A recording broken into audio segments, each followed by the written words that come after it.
Rattlesnakes are venomous snakes that form the genera Crotalus and Cistruarus of the subfamily Crotolinae, the pit vipers. All rattlesnakes are vipers. Rattlesnakes are predators that live in a wide array of habitats, hunting small animals such as birds and rodents.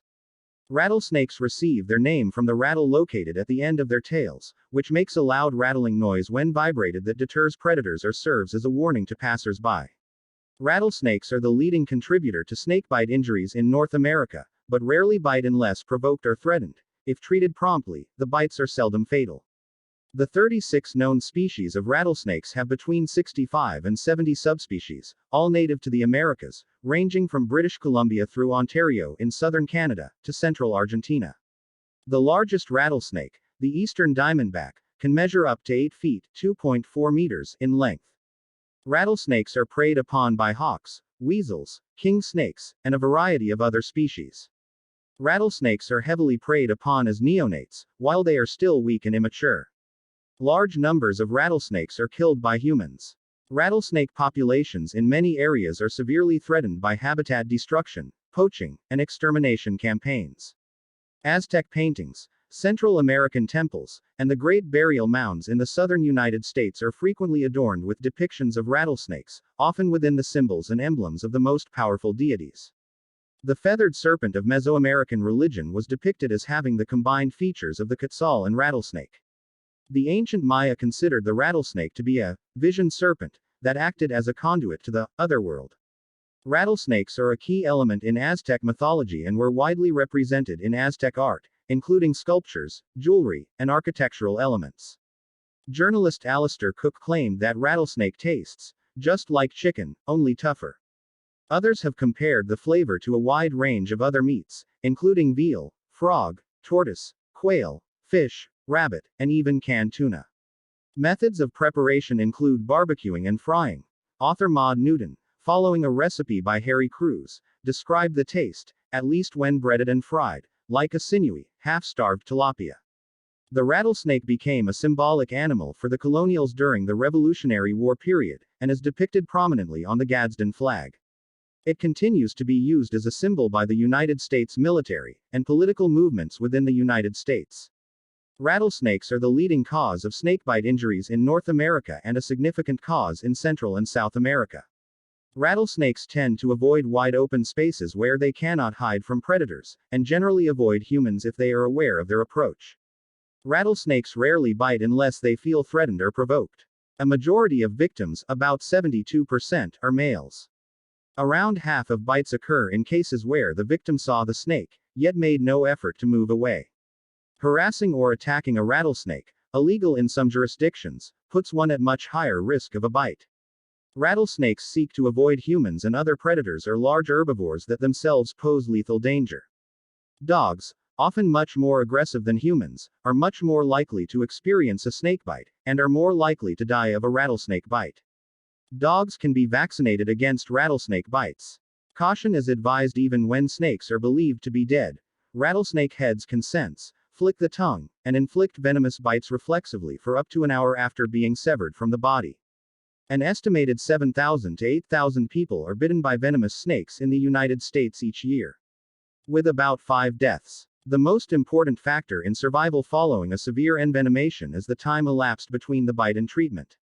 Most deaths occur between 6 and 48 hours after the bite. If antivenom treatment is given within 2 hours of the bite, the probability of recovery is greater than 99%. When a bite occurs, the amount of venom injected is under voluntary control by the snake.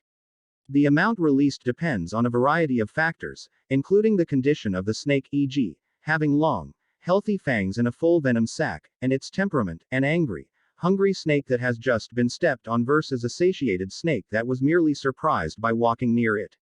About 20% of bites result in no envenomation at all.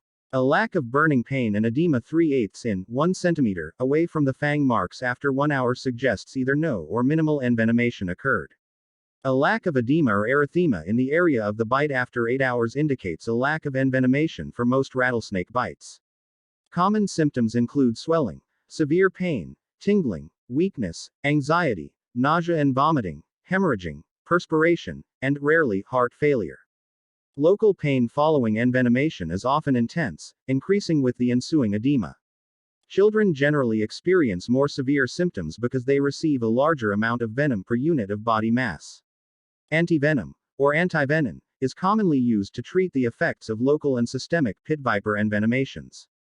The first step in the production of crotalline antivenom is collecting, milking, the venom of a live rattlesnake, usually from the western diamondback, Crotalus atrox, eastern diamondback, Crotalus adamantius, South American rattlesnake, Crotalus dorissus terrificus, or fer de lance, Bothrops atrox. The extracted venom is then diluted and injected into horses, goats, or sheep, whose immune systems produce antibodies that protect from the toxic effects of the venom. These antibodies accumulate in the blood, which is then extracted and centrifuged to separate the red blood cells. The resulting serum is purified into a lyophilized powder, which is packaged for distribution and later use by human patients.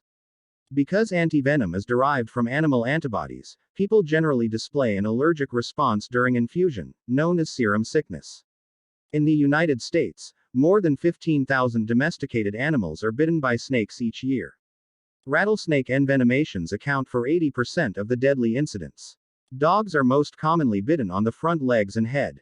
Horses generally receive bites on the muzzle, and cattle on their tongues and muzzles. If a domesticated animal is bitten, the hair around the bite should be removed so the wound can be clearly seen. The crotalline Fab antivenom has been shown to be effective in the treatment of canine rattlesnake bites. Symptoms include swelling, slight bleeding, sensitivity, shaking, and anxiety. Rattlesnakes tend to avoid developed areas, preferring undisturbed, natural habitats. Rapid habitat destruction by humans, mass killings during events such as rattlesnake roundups, and deliberate extermination campaigns all pose threats to rattlesnake populations in many areas. Several species, such as the timber rattlesnake, Massasauga, and canebrake rattlesnake, are listed as threatened or endangered in many U.S. states. Many rattlesnakes die from being run over by cars. In more heavily populated and trafficked areas, reports have been increasing of rattlesnakes that do not rattle.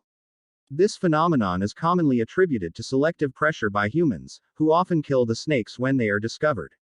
Non-rattling snakes are more likely to go unnoticed, so survive to reproduce offspring that, like themselves, are less likely to rattle. In the colder winter months, some rattlesnake species enter a period of brumation, which is dormancy similar to hibernation. They often gather together for brumation in large numbers, sometimes over 1,000 snakes, huddling together inside underground rattlesnake dens, or hibernacula. They regularly share their winter burrows with a wide variety of other species, such as turtles, small mammals, invertebrates, and other types of snakes. Rattlesnakes often return to the same den, year after year, sometimes traveling several miles to get there. How the rattlesnakes find their way back to the dens each year is unknown, but may involve a combination of pheromone trails and visual cues, e.g., topography, celestial navigation, and solar orientation. Species with long periods of brumation tend to have much lower reproductive rates than those with shorter brumation periods or those that do not brumate at all. Female timber rattlesnakes in high peaks in the Appalachian Mountains of New England reproduce every 3 years on average. The lance-headed rattlesnake, C. Polystictus, native to the warm climate of Mexico, reproduces annually. Like most other snakes, rattlesnakes estivate during very hot or dry periods, which is why they are rarely seen during the hottest and driest months of summer.